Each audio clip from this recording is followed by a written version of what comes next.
हाँ बेटा अपन बात कर रहे हैं पोलराइजेशन की। किसकी बात कर रहे हैं? पोलराइजेशन, है ना। इंटरफेरेंस और डिफ्रैक्शन अपन ने पढ़ लिया, अब अपन बात कर रहे हैं पोलराइजेशन की।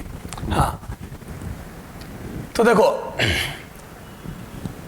इन इलेक्ट्रोमैग्नेटिक, इन ईएम वेव, इलेक्ट्रोमैग्नेटिक वेव, ठीक है, जो magnitude of electric field vector होता है, मैग्नीट्यूड ऑफ, है ना, मैग्नीट्यूड ऑफ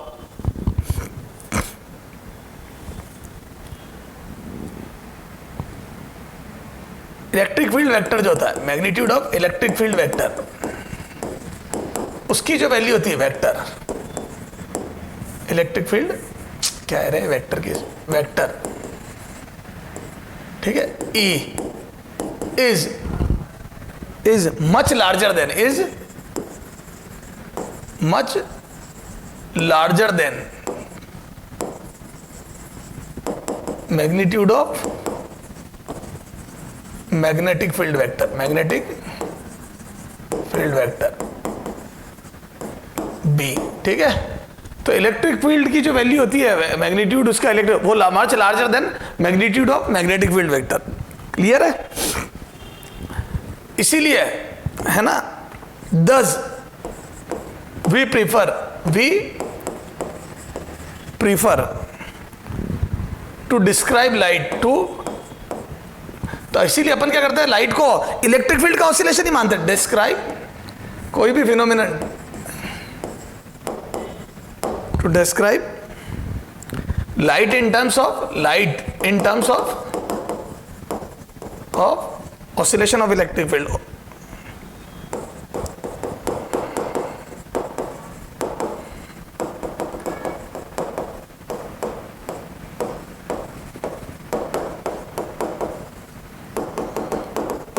ठीक है, तो अपन क्या करते हैं, लाइट को जो है इलेक्ट्रिक फील्ड का ऑसिलेशन ही मानते हैं। समझ गए?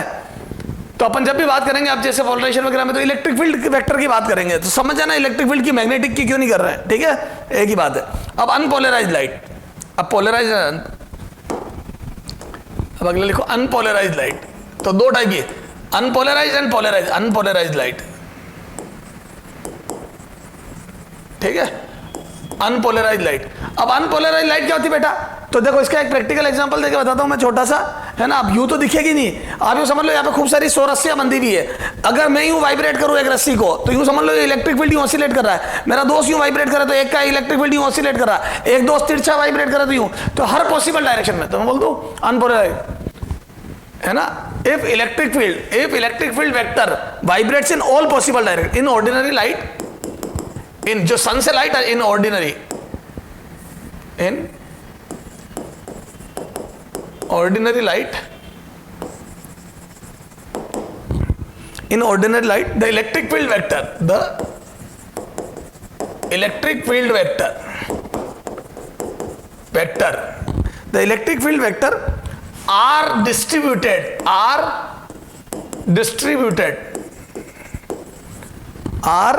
distributed uniformly in all possible direction. ठीक है, this type of light is called unpolarized light. ठीक है, in all possible direction, perpendicular, है ना, direction perpendicular to the direction of propagation of wave. ठीक है, this type of wave is called, and this is called, such light is known as unpolarized light, is called unpolarized light, unpolarized light। ठीक है, तो unpolarized light क्या होता है बेटा? जो इलेक्ट्रिक फील्ड वेक्टर है वो ऑल पॉसिबल, है ना। In ordinary light the electric field vector are distributed uniformly in all possible direction, है ना, परपेंडिकुलर टू वो। ठीक है, इस कॉल्ड अनपोलराइज्ड लाइट। ये अनपोलराइज्ड लाइट होती है। जो इलेक्ट्रिक फील्ड वेक्टर है वो हर पॉसिबल डायरेक्शन में वाइब्रेट करता है। किसके? Perpendicular to direction of propagation of wave. Clear है? तो जो direction of propagation of wave होती है उसके परपेंडिकुलर हर पॉसिबल डायरेक्शन में वाइब्रेट करता है। Such light is called unpolarized light. Clear है? चलो आ जाओ। हाँ ठीक है, ये तो बात हो गई। अच्छा, अब मैं इसको यूं भी बोल सकता हूं, unpolarized light is equivalent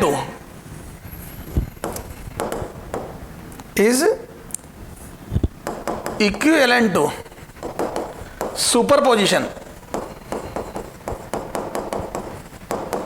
superposition of two mutually perpendicular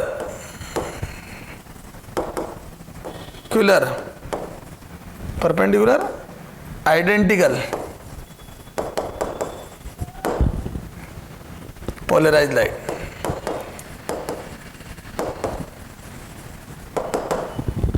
ठीक है, superposition of two mutually perpendicular identical polarized light. ठीक है, चलो, तो ये तो हो गई अनपोलराइज्ड लाइट। तो अनपोलराइज्ड लाइट में क्या होता है? इलेक्ट्रिक फील्ड हर प्लेन में वाइब्रेट कर रहा होता है, हर पॉसिबल डायरेक्शन में वाइब्रेट कर रहा होता है। क्लियर है? इसको मैं यूं भी बोल सकता हूं, दो कंपोनेंट करके कि एक वाई और एक एक्स, मतलब एक परपेंडिकुलर वर्टिकल और एक हॉरिजॉन्टल, दो कंपोनेंट कर सकता हूं। ठीक है, तो अपन ये बोल सकते हैं इन दो का एडिशन है। ठीक है, अब polarised light,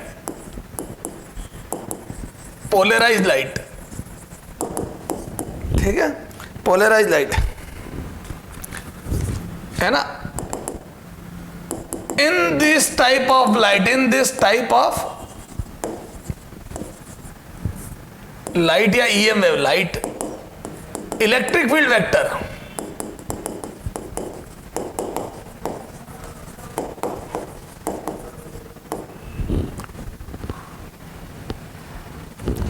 E are limited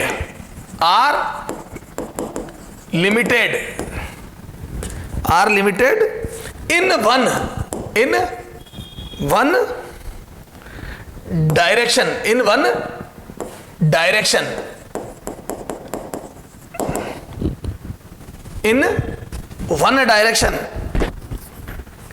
in a plane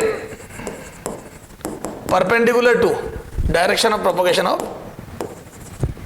in a plane perpendicular to direction of propagation of wave। ठीक है, एक पर्टिकुलर डायरेक्शन में कंफाइंड होता है, or limited in one direction in perpendicular to the direction of propagation. हाँ बेटा, in this type of light electric field vector E are limited in one direction perpendicular to the plane of direction of propagation of wave। जो direction of propagation of wave उसके perpendicular plane में एक particular direction में electric field confined होता है। ठीक है, this या इज कॉल्ड, है ना, is called polarized light, is called polarized light. और ऐसा करने को, है ना, the phenomenon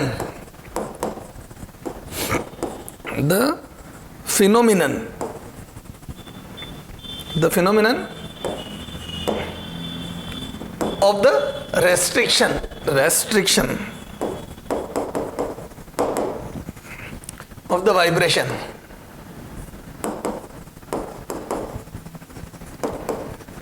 of the vibration to a particular direction,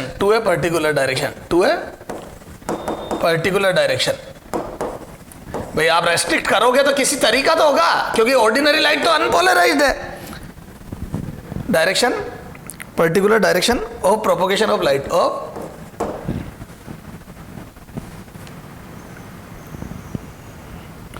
in a particular direction is called polarization. Is this phenomenon polarisation?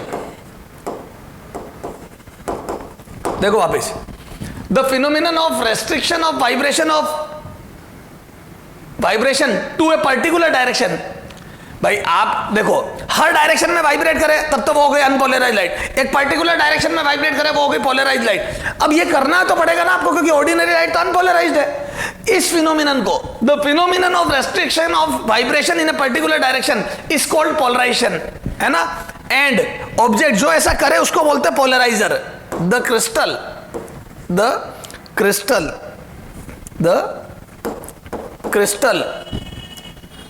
Crystal doing polarization is called polarizer, उनको polarizer बोलते हैं। Clear है क्या? अब ऐसा कौन सा क्रिस्टल होता है सर? टर्म्युलाइन, ठीक है, टर्म्युलाइन क्रिस्टल होता है एक तो, ठीक है, टर्म्युलाइन क्रिस्टल, है ना, एक्ट एज पोलराइजर,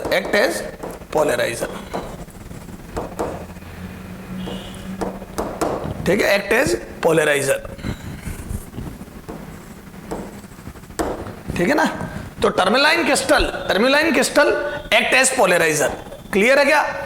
अब देखो पोलराइज्ड और अनपोलराइज्ड लाइट को पेपर पे बनाने का तरीका, जैसे ये इलेक्ट्रिक फील्ड के वाइब्रेशन बना रहा हूं मैं, जैसे पीछे से देखोगे तुम, सुनना, ये 100 रस्सियां एक यूं वाइब्रेट कर रही है, एक यूं, तो क्या मैं बोल दूं वो पीछे से ऐसी दिखेगी? ये इलेक्ट्रिक फील्ड का वाइब्रेशन बता रहा हूं पेपर पे मैं, ये तो ये हो गया इलेक्ट्रिक फील्ड का वाइब्रेशन। तो ये हो गया अनपोलराइज्ड लाइट,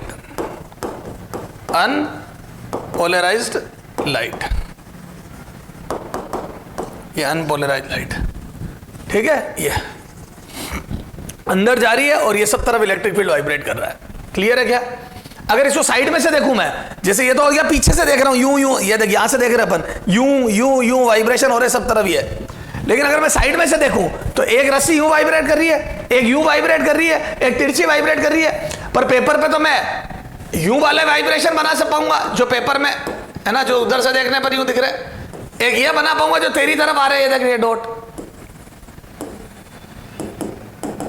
ये तो एक तो ये वाले बना पाऊंगा, एक ये बना पाऊंगा। तिरछे कैसे बनाऊंगे? तिरछे तो उसके कंपोनेंट होते हैं, एक पेपर में और एक paper perpendicular to the paper, ये बोलो, ये तो this is the direction of propagation and these are vibration of electric, this is unpolarized light, ये भी अनपोलराइज्ड, तो ये सब अनपोलराइज्ड लाइट का डायग्राम है ये, ठीक है, अनपोलराइज्ड लाइट। तो अनपोलराइज्ड लाइट को पेपर में बनाने के तरीके ये है क्या? एक पेपर में वाइब्रेशन, एक परपेंडिकुलर, तो वो जो तिरछे वाइब्रेशन थे उनके भी कंपोनेंट कर लिए, इसलिए तो मैंने बोला superposition of two perpendicular oscillation of electric, मतलब दो परपेंडिकुलर पोलराइज्ड लाइट का सुपरपोजिशन होती है अनपोलराइज्ड लाइट, तिरछे वालों के भी कंपोनेंट कर दिए, ठीक साहब। सर फिर पोलराइज्ड लाइट कैसे बनाओगे पेपर में? बना देंगे ना, जैसे ये यू प्रोपोगेशन है, ये तुम्हारी तरफ वाइब्रेशन, तो मैं बोल दूं डायरेक्शन ऑफ प्रोपोगेशन के परपेंडिकुलर प्लेन में एक पर्टिकुलर डायरेक्शन में कन्फाइंड हो गए, ये सब रेस्ट्रिक्ट हो गए, ऐसा करेगा कौन? टर्म्युलाइन क्रिस्टल, ये। तो दिस इज पोलराइज्ड लाइट, ये भी पोलराइज्ड है और ये देखो, ये this is also polarized light,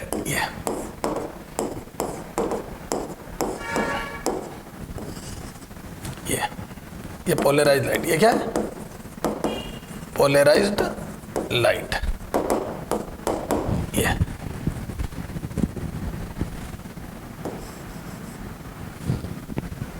है ना। तो बोल दूं ये क्या हो गया?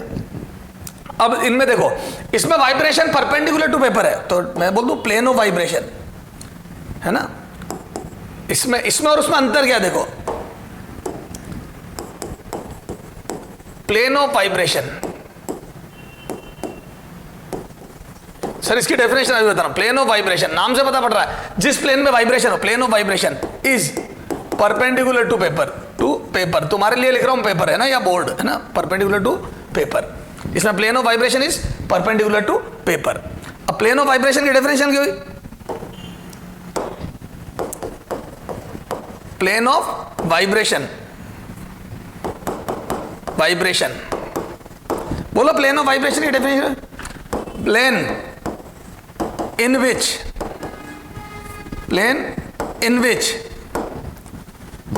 electric field vector of polarized light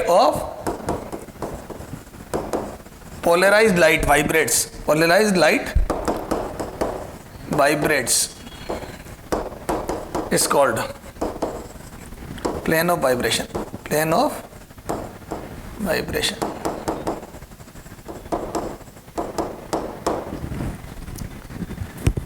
Plane in which electric field vector of polarized light vibrates is called plane of vibration.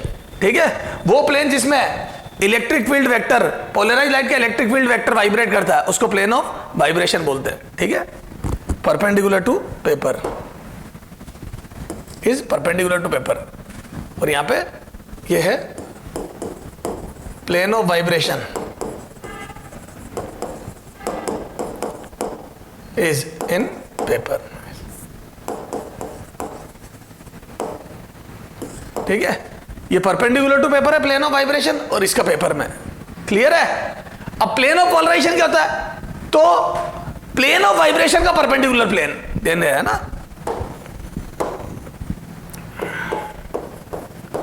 Plane of polarization. ये एक अजीब सी definition, polarisation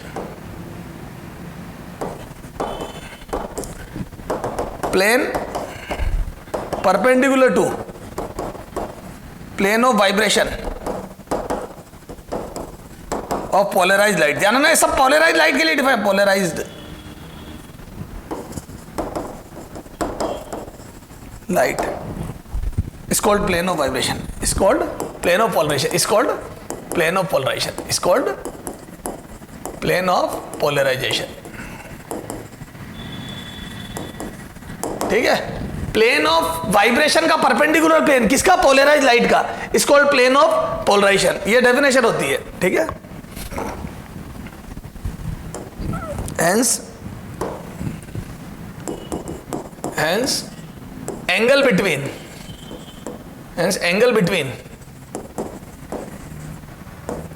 plane of vibration and plane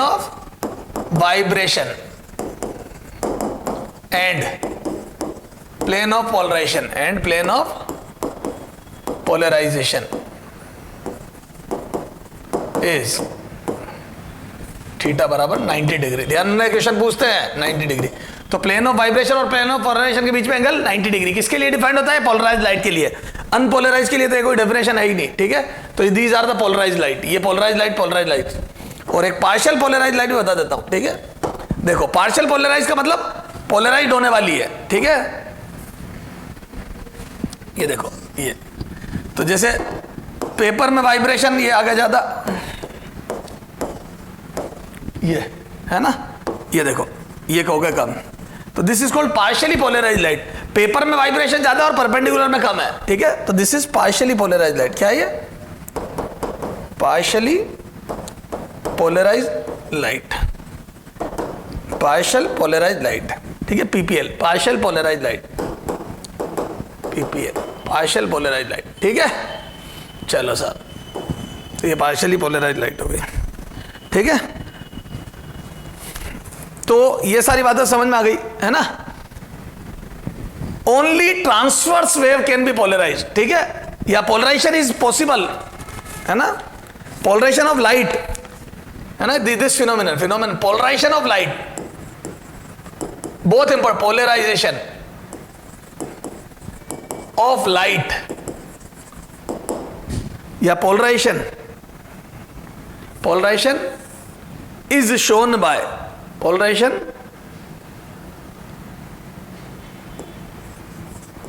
polarization is shown by, this phenomenon is shown by transverse wave only. transverse है ना, transverse wave only. सिर्फ transverse wave ही polarisation show करती है ना. पोलराइजेशन लॉन्गिट्यूडनल वेव का नहीं किया जाए. Polarisation is shown by transverse wave only, not by longitudinal wave. यहां पे लिख दो, नॉट बाय, है ना. और ट्रांसवर्स वेव कौन सी, अपने रस्सी हो गई, लाइट वेव हो गई, है ना, नॉट बाय लॉन्गिट्यूडनल वेव. और लॉन्गिट्यूडनल वेव मतलब साउंड वेव, है ना. साउंड वेव का पोलराइजेशन नहीं किया, साउंड वेव. तो साउंड और लाइट में बेसिक डिफरेंस यही है ना, ट्रांसवर्स वेव. तो मैं लिख दूं ईएम वेव, EM वेव, ठीक है, यहां पे साउंड वेव हो गया, ठीक है। इसका पोलराइजेशन नहीं होता, इसका होता है, ठीक है। खूब क्वेश्चन आते हैं इस पर, very very important is this line. ये तो polarisation is shown by transverse wave only, ठीक है। लॉन्गिट्यूडनल वेव का पोलराइजेशन नहीं होता है। यहां पे आ जाओ, 90 डिग्री एंगल होता है, very very important line is this, ठीक है। ये चलो सर, ये समझ में आ गया। तो पोलराइज और अनपोलराइज लाइट तो समझ में आ गई सर। अब आप कुछ कह रहे थे, एक पोलराइजेशन एक मेथड होता है जिससे अनपोलराइज से पोलराइज, ऑर्डिनरी लाइट को पोलराइजेशन में कन्वर्ट किया जाए। तो there are three main, there are, ठीक है। तो पोलराइजेशन के तीन मेथड है, there are three main method of polarisation, ठीक है। सबसे पहले पढ़ते हैं बाय स्कैटरिंग, ठीक है। पोलराइजेशन बाय स्कैटरिंग, अब यहां पे एडिट डाल रहा हूं, polarisation of light by scattering, by scattering, by scattering, polarisation of light by scattering. तो स्कैटरिंग फिनोमिनन से पोलराइजेशन, ठीक है। अब देखो स्कैटरिंग, ये सारा पूरा एक्सपेरिमेंटल है। जैसे एक डस्ट पार्टिकल हो गया, स्कैटरिंग के लिए क्या, डस्ट पार्टिकल, रेले नाम के साइंटिस्ट ने बताया था, सारी बातें सब पता है तेरे को। तो ये अब यहां पे एक अनपोलराइज लाइट गिराई, अनपोलराइज लाइट को पेपर पे बनाने का तरीका सर ये रहा, ये अनपोलराइज लाइट, ये अनपोलराइज लाइट यही हो जा रही है, ठीक है, ये गई। डस्ट पार्टिकल पे जब भी लाइट टकराती है तो आपको पता है स्कैटरिंग होती है, डस्ट पार्टिकल, ठीक है। जो लाइट सीधी, ये सब एक्सपेरिमेंटल है, जो लाइट सीधी चली गई वो पोलराइज्ड की अनपोलराइज मिली, तो this is unpolarise light, unpolarise light, ठीक है। ये अनपोलराइज लाइट जो सीधी चली गई वो अनपोलराइज्ड की अनपोलराइज्ड ही रह गई, है ना। तो ये तो अनपोलराइज्ड ही रह गई, अनपोलराइज्ड ही रह गई, ठीक है।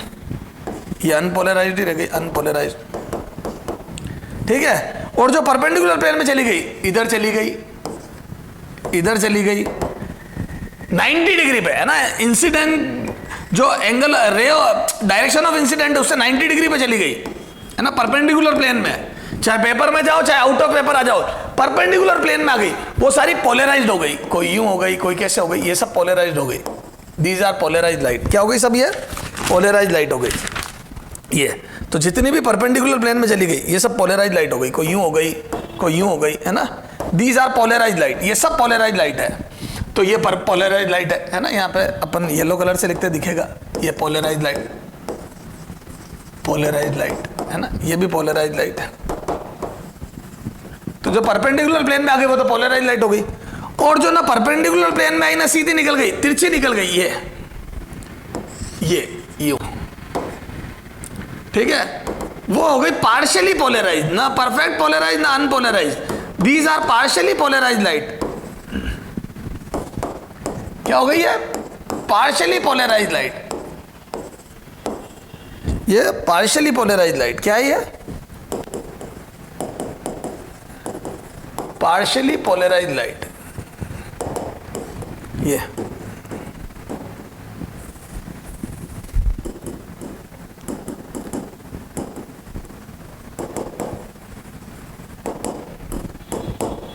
Partially polarised light. तो these are polarized light, polarised light, ये partially polarised light, and these are unpolarized light, है ना। सीधी चली गई वो अनपोलराइज्ड लाइट। तो ये सब प्रैक्टिकल एक्सपेरिमेंटल डाटा है। जो लाइट सीधी चली जाती है वो अनपोलराइज की अनपोलराइज ले गई, जो परपेंडिकुलर प्लेन में जाती है वो सब पोलराइज हो गई, और जो ना सीधी जाती है ना परपेंडिकुलर जाती है, तिरछी गई, वो सब पार्शियली पोलराइज हो गई। क्लियर है क्या, चलो सर समझ में आ गया। तो दीज आर ऑल एक्सपेरिमेंटल, ठीक है। फिर ब्रीवेस्टर्स लॉ, है ना, वेरी वेरी इंपॉर्टेंट।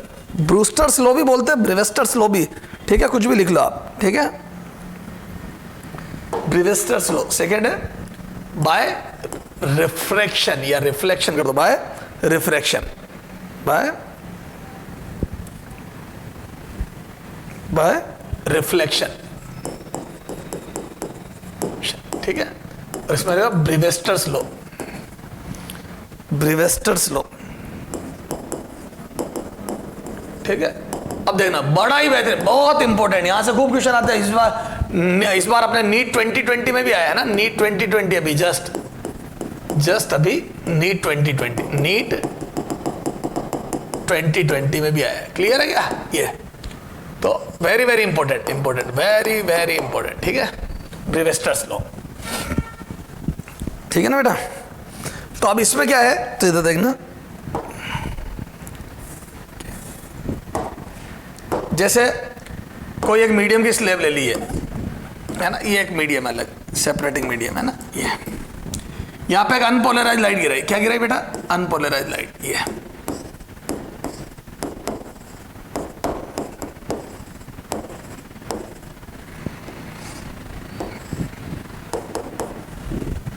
ठीक है, अनपोलराइज लाइट गिराई, क्या गिराई बेटा? Unpolarise light. अब ये मेरी इच्छा हुई जैसे गिराऊंगा, एंगल बदलता बदलता बदलता रहा, बदलते बदलते एक पर्टिकुलर एंगल आया, क्या बोला मैंने? एक पर्टिकुलर एंगल आया, एंगल बदलते बदलते बदलते एक पर्टिकुलर एंगल आया, इसको थीटा भी लिख दो चाहो तो। ये इस एंगल को बदलते बदलते एक विशेष एंगल, एक पर्टिकुलर एंगल आया, है ना, ये एयर ले रहा हूं मैं और ये म्यू ले रहा हूं, ये म्यू, रिफ्रैक्टिव इंडेक्स म्यू।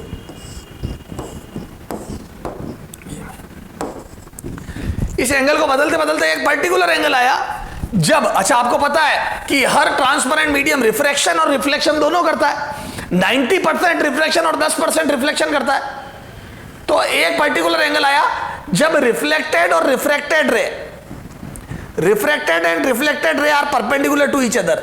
एक विशेष एंगल आया जब परावर्तित, रिफ्लेक्टेड, ये है रिफ्लेक्टेड, रिफ्लेक्टेड है ना, and this is refracted, refracted, refracted.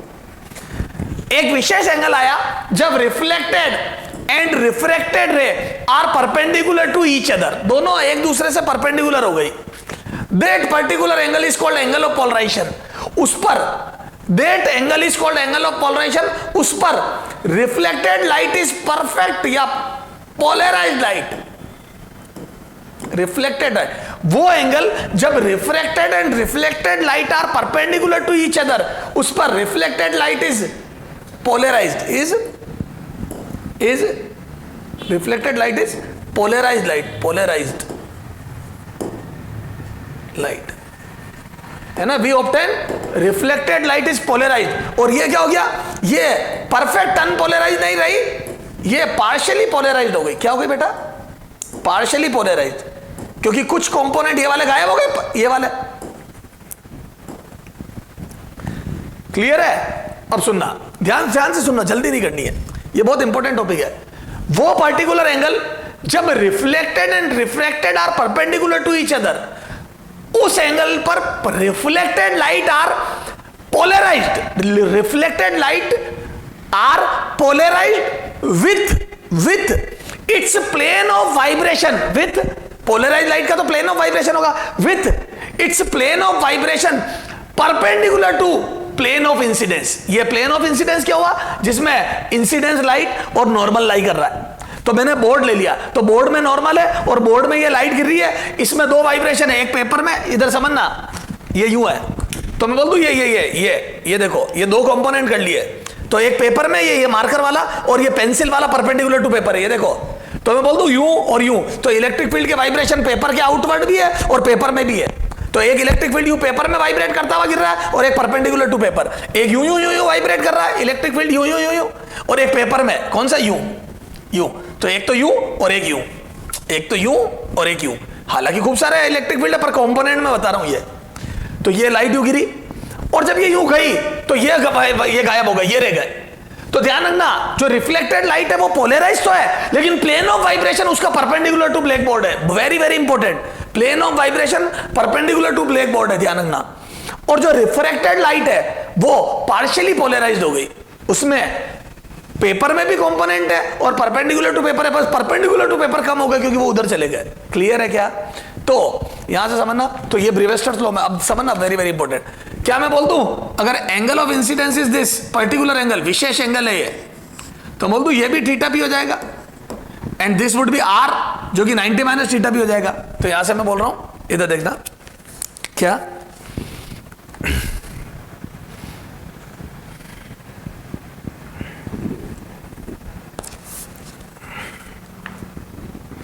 देखो,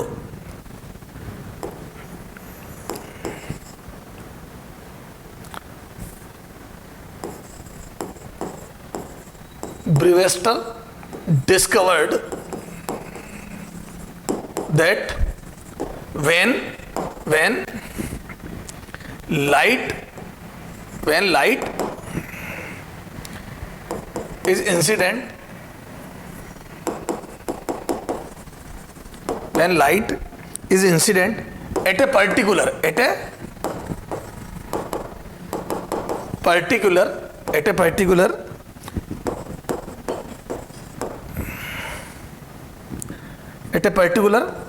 angle of incidence,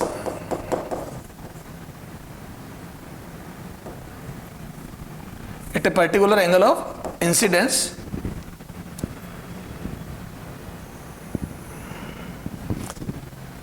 on a transparent है ना, on a transparent substance, transparent substance. Brewster discovered that when light is incident at a particular angle of incidence on a transparent substance, then reflected light will be completely polarized, completely plane polarized, with vibration. अब इसमें vibration is very important. with vibration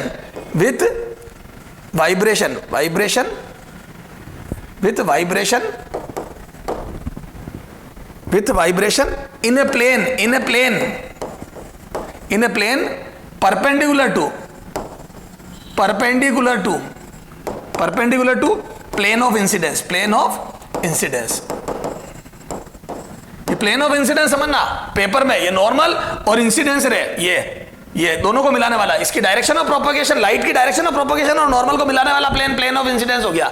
तो कुछ vibration तो plane of incidence में और कुछ perpendicular है। तो रिफ्लेक्टेड लाइट कंप्लीटली पोलराइज तो हो गई एक पर्टिकुलर एंगल पे, हर किसी एंगल पे नहीं, पर्टिकुलर एंगल पे, और उस एंगल पे ये जो वाइब्रेशन आएंगे वो perpendicular to plane of incidence आएंगे, इज कंप्लीटली पोलराइज। तो सुनना, ब्रीवेस्टर्स discover that light when incident at a particular angle of incidence, है ना, on a transparent slab, then reflected light will be completely plane polarized, है ना, with vibration in a plane perpendicular to plane of incidence. तो plane of incidence के perpendicular plane में plane of vibration आ जाएगा। ठीक है, चलो क्लियर है क्या, ये समझ गए क्या, ये आ जाएगा। ठीक है, हाँ, दिस स्पेसिफिक एंगल, अब वो जो एंगल आया, this specific angle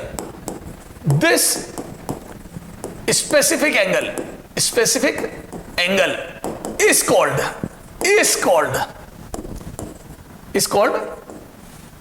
Brewster's angle,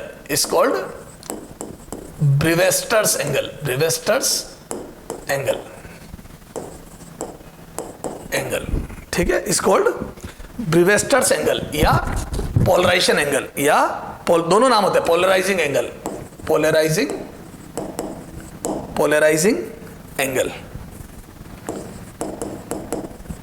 ध्यान रखना, दोनों नाम होते हैं ना, थीटा पी, ब्रीवेस्टर्स एंगल और पोलराइजिंग एंगल थीटा पी।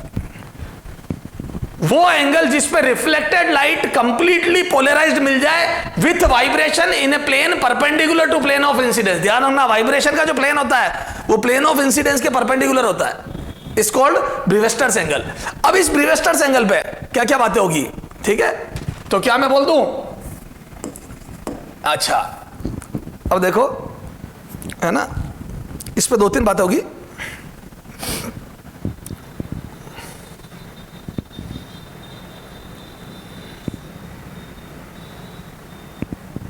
अब इसका डेरिवेशन भी अपन करेंगे और ये हो, है ना, पहला पॉइंट, एट आई बराबर थीटा पी, है ना, reflected light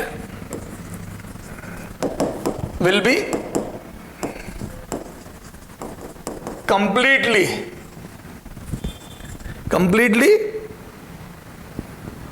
plane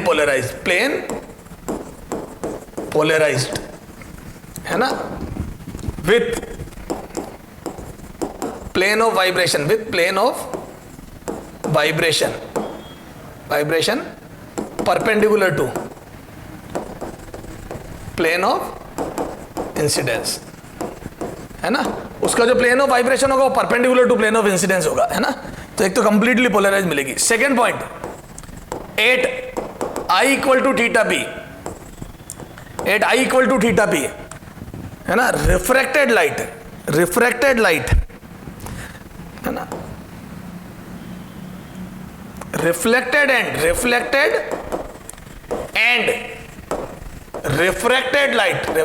light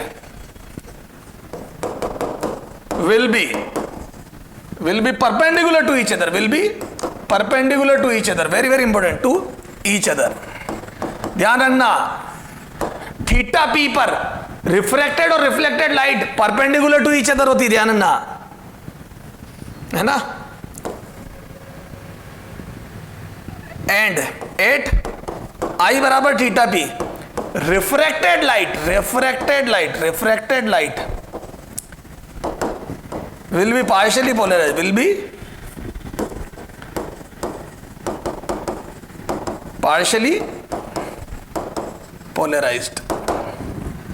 be partially polarized, ठीक है। ये तो ये तो 8I बराबर theta p, reflected light will be completely polarised with plane of vibration perpendicular to plane of incidence. 8I बराबर theta p, reflected and refracted light will be perpendicular to each other, and I बराबर theta p, refracted light will be completely partially polarised, ठीक है।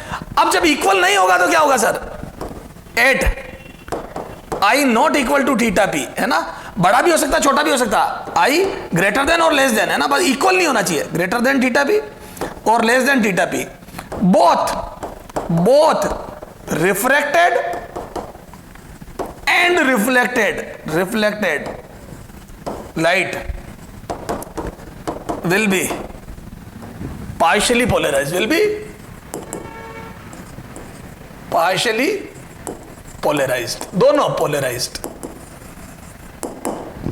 दोनों partially polarized होगी, refracted and reflected both will be partially polarized। Theta बराबर I बराबर theta p पर reflected light would be completely polarized and refracted light would be partially polarized, reflected and refracted light would be perpendicular to each other। reflected light का जो plane of vibration है वो perpendicular to plane of incidence होगा, और I not equal to theta p greater or less पे reflected light will be partially polarized, clear है क्या, reflected light would be partially polarized, ठीक है। ये सारी बातें हो गई। अब अपन डेरिवेशन, जब दोनों 90 डिग्री पे होंगे तो बोल दो R की वैल्यू, ये देखो, ये जब 90 हो जाएगा 8 थीटा पी, तो बोल दो यहाँ पे R बराबर आ जाएगा कितना, this R would be 90 minus I या theta P, 90 minus theta P. क्यों, क्योंकि ये थीटा पी हो गया, ये थीटा पी है तो थीटा पी, क्योंकि एंगल I बराबर R होता है, ये तो I बराबर R होता है, और फिर ये 90 है तो ये दोनों तीनों मिला के 180 हुआ, 90 हो गया तो ये 90 माइनस थीटा पी, तो बोल दूं। नाउ यूजिंग स्नेल्स लॉ 8 है ना, स्नेल्स लॉ बस 8 वेट था, है ना। तो यहां से लिख दो 1 sin theta P is equal to mu sin R and R will be 90 minus theta p, क्योंकि, है ना, तो समझ जाना ये 90 minus theta p। तो अब यहां से आ जाएगा, ये R की वैल्यू रखो, put it in above equation, चलो आ जाओ। तो यहां से आ जाएगा sin theta p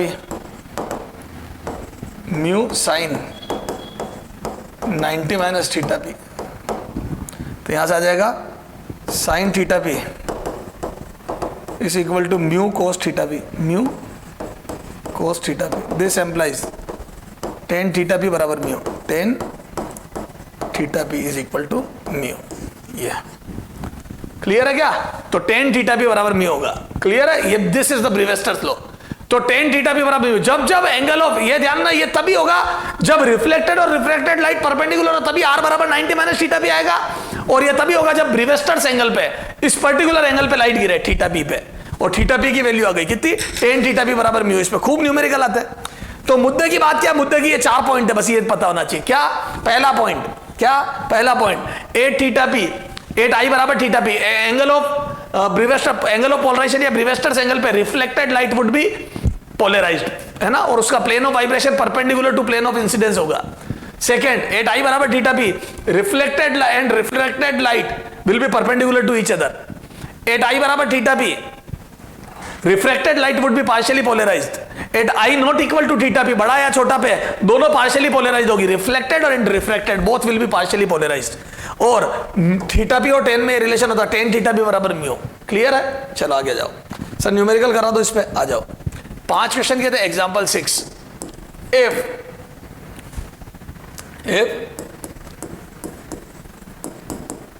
refractive index of a transparent slab is mu बराबर 4/3, then angle of polarization for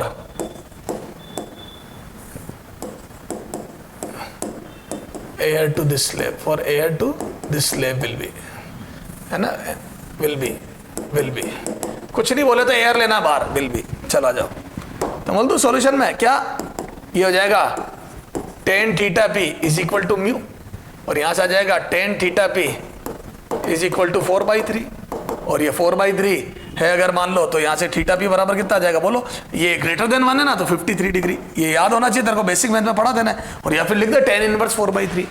चलो आ जाओ अगला। अब इसी को थोड़ा सा लेवल का बनाना होगा, तो वो क्या करेगा, म्यू सीधा नहीं देखे वेलोसिटी दे देगा। आगे आ जा, है ना, और या फिर एंगल ऑफ पोलराइजेशन देखे वो पूछ लेगा। आ जाओ, इफ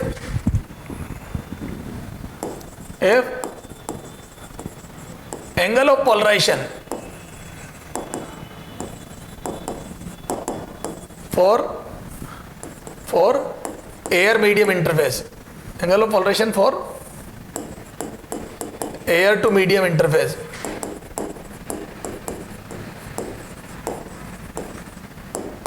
is 60 degree, then अब यहां से क्या करेगा वो, म्यू भी पूछ सकता। देन पहला mu, second speed of light. अब थोड़ा घुमा के बोलेगा, speed of light in that medium, है ना, v। तीसरा क्रिटिकल एंगल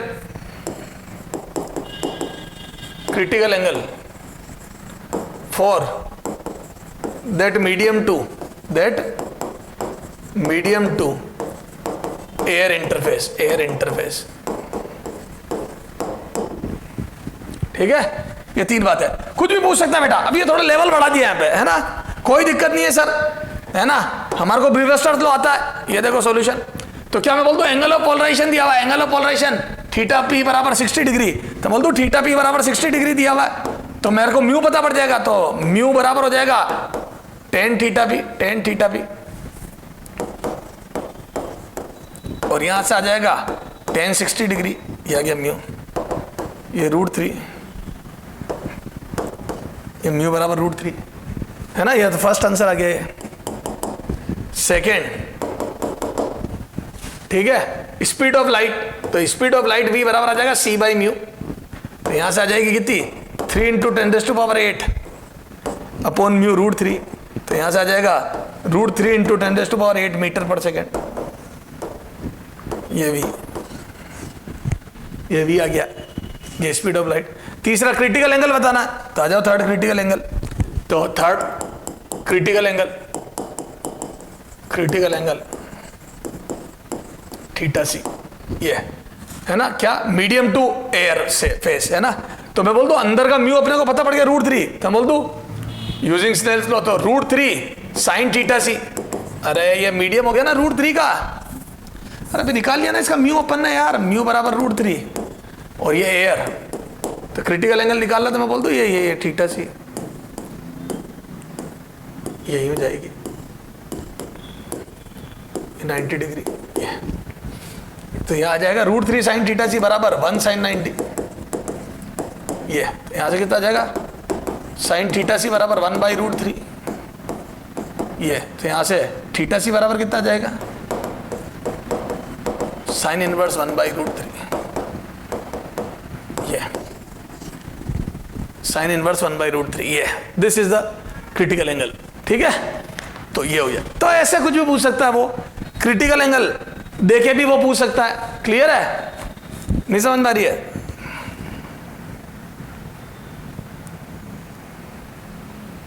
ठीक है, स्पीड ऑफ लाइट देखे भी वो ब्रीवेस्टर्स एंगल पूछ सकता है। ठीक है, ये देखो अब, हाँ जैसे अगला क्वेश्चन देख, ये बेहतरीन क्वेश्चन है बेटा, एग्जाम्पल 7 हो गया ना, example 8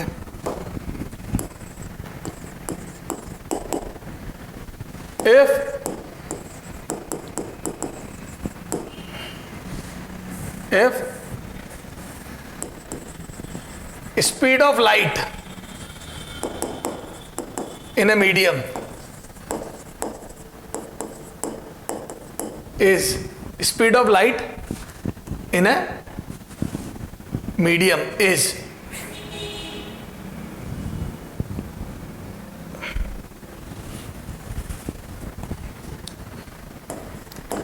2.25 into 10 into 10⁸ meter per second.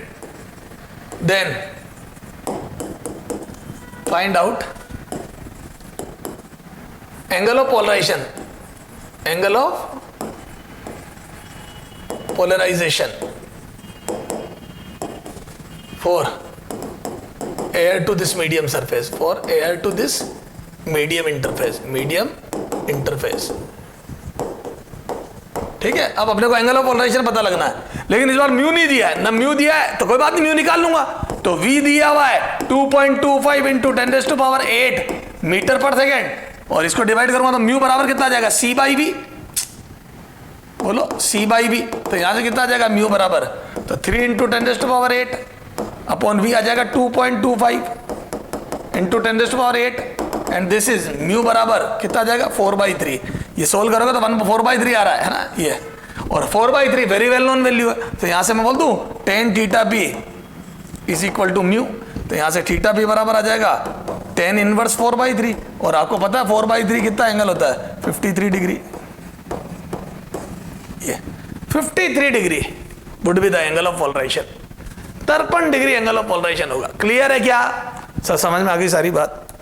ठीक है, तो ये इस टाइप से एंगल ऑफ पोलराइजेशन। अब बचा ऐसे मेलस लो, क्या बचा बेटा, मेलस लो। तो अपने को एक लास्ट बात करनी है मेलस लो की, वो अपन बात करेंगे अगले टर्न पे।